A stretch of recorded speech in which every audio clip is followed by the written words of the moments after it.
Hello guys, നമ്മളിന്ന് വന്നിട്ടുള്ളത് ചെറിയൊരു പരീക്ഷണമായിട്ടാണ്. ഈ പരീക്ഷണത്തിന് നമുക്ക് ആവശ്യമായിട്ട് വേണ്ടത് ഒരു ടെസ്റ്റ് ട്യൂബ്, ഉപ്പ് കേട്ടോ, ഉപ്പ്, മഞ്ഞൾപ്പൊടി, സോപ്പ് പൊടി, പിന്നെ നമ്മുടെ മഞ്ഞൾപ്പൊടി. ഇതൊക്കെ നമ്മൾ ഒരു ഇലയിലാക്കി വെച്ചിട്ടുണ്ട്. വീട്ടിൽ നിന്ന് വെടിയിട്ടായിരിക്കാനാണ് കേട്ടോ അത്. അപ്പം നമുക്ക് ആദ്യം ഇവിടെ കുറച്ച് നമ്മുടെ നാരങ്ങ നീര് ഇതിലോട്ട് പിഴിഞ്ഞ് വെച്ചു. നാരങ്ങ നീര് എന്നിട്ട് നിങ്ങൾ വീട്ടിൽ ചെയ്ത് നോക്കുക കേട്ടോ.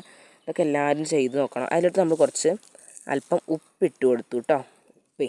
ഉപ്പിട്ടിട്ട് ഞാനൊന്ന് തലകീഴായിട്ടൊന്ന് മറിച്ചു കേട്ടോ. തലകീഴായിട്ടൊന്ന് മറിച്ചു, കാരണം അതിൽ വല്ലതൊക്കെ ഉണ്ടെങ്കിൽ പോട്ടെന്ന് വിചാരിച്ചിട്ട് ഉപ്പിട്ടു കേട്ടോ. ഉപ്പിട്ടു. പിന്നെ നമുക്ക് മഞ്ഞൾപ്പൊടി, ഇതിനൊരു ഓർഡർ ഉണ്ട്. അതായത് മഞ്ഞൾപ്പൊടി ഉപ്പോ ആദ്യം ഇടുക, സോപ്പ് പൊടി ഏറ്റവും ലാസ്റ്റ് ഇട്ടാൽ മതി കേട്ടോ. ഞാൻ ആദ്യം ഇതിനൊരു കുഞ്ഞു വഴി ഉണ്ടാക്കി കൊടുത്തപ്പോൾ മഞ്ഞൾപ്പൊടി അല്പം ഇട്ടു കേട്ടോ. മഞ്ഞൾപ്പൊടി ചതിക്കാൻ പാടില്ല കേട്ടോ. മഞ്ഞൾപ്പൊടി ഇട്ടിട്ട് നന്നായിട്ടൊന്ന് കുലുക്കുക. ഇപ്പം തന്നെ നമുക്ക് നല്ലൊരു ഇത് കാണാം അല്ലേ, റിസൾട്ട്. ഇപ്പം മഞ്ഞൾപ്പൊടി ഇട്ടു. ഇനിയാണ് നമ്മളിതിലോട്ടുള്ള ഒരു നായകൻ വരാനുള്ളത്. ഞാൻ പറഞ്ഞുതരാം. നമ്മുടെ ഉപ്പ് ഇട്ടിട്ടില്ലേ, ഉപ്പിട്ടു. അടുത്താണ് നമുക്കിതിലോട്ടുള്ള നായകൻ വരാനുള്ളത് കേട്ടോ. നമ്മുടെ മാസ്റ്റർ പീസാണ്. ഇത് ഒഴിവാക്കി കൂടാൻ പറ്റാത്തൊരു സാധനമാണ്. നല്ല സോപ്പ് പൊടി ഇട്ടോളൂ കേട്ടോ. നിങ്ങൾക്ക് വീഡിയോയിൽ കാണുന്നുണ്ടോയെന്ന് എനിക്കറിയത്തില്ല. നന്നായിട്ട് കണ്ടോ. ഇതിലൂടെ ഇപ്പോൾ ഒരു വാതകം പോകുന്നുണ്ട് കേട്ടോ. എനിക്ക് കണ്ടോ ഇത് പതപ്പിക്കാതെ തന്നെ ഇങ്ങനെ പൊന്തുന്നുണ്ട് കേട്ടോ. കണ്ടോ, നിങ്ങൾ ശ്രദ്ധിച്ചോളുക. കണ്ടോ ഓക്കെ. കണ്ടോ, നമ്മുടെ ഈ പൊക്കത്തും മേലേക്കായിട്ട് കണ്ടോ, നമ്മുടെ ഒഴിച്ച ജലം വേറെയും നമ്മുടെ ഇത് വേറെയും.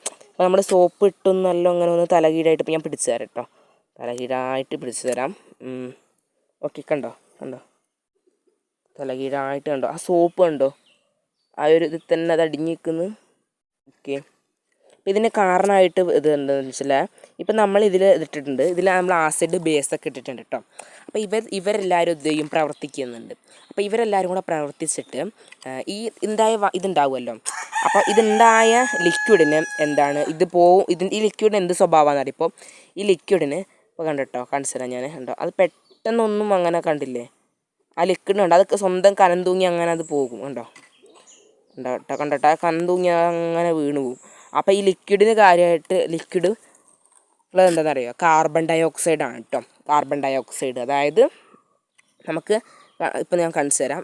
ഇതിങ്ങനെ പോകുന്നുണ്ട് കേട്ടോ. കണ്ടോ, പക്ഷെ അപ്പം അത് അപ്പോഴും അവിടെ നിൽക്കുന്നുണ്ട്. കാരണം ഇതിൽ കാർബൺ ഡൈ ഓക്സൈഡ് ഉണ്ട്. കാർബൺ ഡൈ ഓക്സൈഡ് അതായത് നമ്മുടെ ഉപ്പ്, അല്ലെങ്കിൽ ഇതുണ്ടോ, ഈ വിനാഗിരിയിൽ ലാക്റ്റിക് ആസിഡാണുള്ളത്. ഈ സോപ്പിൻ്റെ പ്രത്യേകത എന്ന് വെച്ച് കഴിഞ്ഞാൽ എന്തിനേയും ആസിഡാക്കാനുള്ള ഒരു കഴിവ് നമ്മുടെ സോപ്പിനുണ്ട് കേട്ടോ.